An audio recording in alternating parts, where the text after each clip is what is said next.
मो शब्दर अवधि ठारू अनेक अधिक परिव्याप्त तम अस्तित्व। मो भावनार परिसीमा को पार करी अनेक दूर को विस्तारित तम तत्व। मो क्षीण दृष्टिर आढ़ुआले मो क्षुद्र दृष्टिकोणर छाया तले मु हुएत अनुभव करिपारिलिनि तम बंधुत्व। हाँ, बंधुत्व। ए बंधुत्वर हाथ प्रथमे हुएत मु बढ़ाई, हेले अशुभ एक अभिमान रे मु ही से हाथ को ओहरी आनी। अभिमान बा कहीं न करती, मु बंधु बोली मानी जेतेबेले कौन अभिमान टिके भी करि न थांती। तापरे तम बंधुत्व को परीक्षा करू करू मु मो निज कर्तव्य भूली गली। तमठू किछि आशा करू करू निजे निजको निराशा भितर को ठेली देली। आउ से आशा निराशा पुणी हताशा भितर निजको ही केउठी हजई देली। सबु परे तम उपरु संदेह हटई न पारी निजको मूर्ख बनै रखिली। तमे अछ ना नाही, जदि अछ केउठी अछ आउ नाह जदि मो मन काहेकि तम पाई उद्वेलित हुए, एई तर्जमारे निज मन को विषाक्त करिदेली। पुणी तम सह करिथिबा बंधुत्व को धिक्कार करी सुख दुखर विश्लेषण भितरे दुख द्वारा बंदी होई गली। से जंजीररू निजको मुकुलाइबार शत चेष्टा परे विफल होई जेबे कातर दृष्टि तमको अनेइली, सेतेबेले तमको निज पाखे न पाई पुणी अधिकरू अधिक शक्त शिकुड़ी रे बांधी होई गली। तापरे भी अटकी जाइनी। पुणी सेथिरु बाहरिबार चेष्टा, पुणी विफलता आउ पुणी चेष्टा, या भितरे तमर साहाय्य टिके न पाई शेषरे तमठु दृष्टि फेराई आनिली। मो हृदयर सूक्ष्मतम स्थान रे सर्वप्रथम अधिकार तमको देइथिली। तम भावनारे निमग्न हेई निजको तम पूजारिणी बनैथिली। तम अस्तित्व को अंगे अंगे अनुभव करुथिली। आउ अनेक कथा अनेक भावना निर्द्वंद्वरे तम पाखे ओगाड़ी देउथिली। बोधे सेइथिपाई तम पाखे केबे रागी जाउथिली, पुणी केबे हसी भी देउथिली। अनेक समय रे कांदी कांदी बेहाल हो जाउथिली, आउ पुणी केबे अभिमानर पसरा मिलाई मुह फुलाउथिली।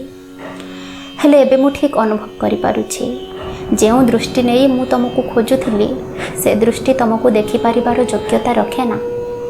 जो छवि तुमर मु निज मन रे आंकी थिली ताकू आंकी थिबा तुली तुमको उपस्थापित करि पारिबार योग्यता रखे ना। नहेले मु केमिति अनुभव करि पारिलेनी तम सत्ता, नहेले मु केमिति अनुभव करि पारिलेनी तम सूक्ष्म स्पर्श, नहेले मु केमिति जानि पारिलेनी जे तम छडा किए अछि जे मते उद्धार करि पारिबो, जे मते आत्मतृप्ति प्रदान करि पारिबो, आउ जे मते बंचई रखि पारिबो। तमे अविनश्वर, तमको केउ नश्वर शरीर भितरे देखिबाकू चेष्टा करिबा मोर मूर्खामी नुह तो आउ कौन। तमे भास्वर, तमको हाथ मुठारे बंद करी तम ज्योति अवरोध करने को चेष्टा करिबा मोर पागलामी नुह तो आउ कौन। तमे क्षमार सागर, हेले मो मूर्खामी आउ पागलामी पाई तमठू काले क्षमा न पाइबे भाभी तुमको निजठू दूरे रखा चेष्टा करिबा। मु सतरे मूर्ख, मु सतरे पागिली। तम श्यामल रंग, तम सुठाम नयन, तम मधुझरा हस, तम मयूर चंद्रिका आउ से सुमधुर बंशीस्वन मु देखिछि निज दृश्यमान आखिरे नुहे मो अंतर्चक्षुरे। तमर ए वर्णन अन्यठू शुणी मो मनरे तैयारी होइछि कि ना मु जानिनी, हेले तमर ए रूप मोर भारी मन लोभा होइछि। तमे तो बिना रूप बिना रंगरे भी मो आत्मा को प्रलोभित करिवार क्षमता रखिछ। भीषण क्लांत हो गले मो शरीर को मु तम पाखे उत्सर्ग करिदिए। हृदय क्षताक्त हेले ताकू भी तम पाखे ढाली दिए। आत्मा विषाक्त हो गले तम प्रीतिर पीयूष पाइबा आशारे ताकू तमठी अंजलि दिए। तोली नियो ए शरीर को आउ हरि नियो मो क्लांति। हृदयर क्षत को तम स्पर्श रे भरी दियो, आउ ए पापी आत्मा को निज परमात्मा सह लीन करि नै निजको तम अंश हेबार सामान्य अधिकार टिके दे दियो।